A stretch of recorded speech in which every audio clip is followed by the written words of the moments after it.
civil authorities have issued a required weekly test for all of Alabama, all of Arkansas, all of Iowa, all of Illinois, all of Kansas, all of Louisiana, all of Minnesota, all of Missouri, all of Mississippi, all of North Dakota, all of Nebraska, all of Oklahoma, all of South Dakota, all of Tennessee, all of Texas, and all of Wisconsin beginning at 12 o'clock p.m. and ending at 1 o'clock p.m.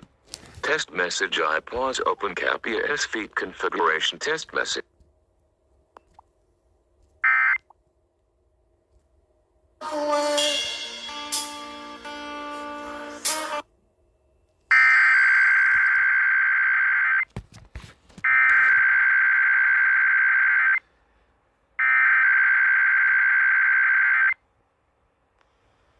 The civil authorities have issued a required weekly test for all of Alabama, all of Arkansas, all of Iowa, all of Illinois, all of Kansas, all of Louisiana, all of Minnesota, all of Missouri, all of Mississippi, all of North Dakota, all of Nebraska, all of Oklahoma, all of South Dakota, all of Tennessee, all of Texas, and all of Wisconsin beginning at 11 a.m. and ending at 12 p.m.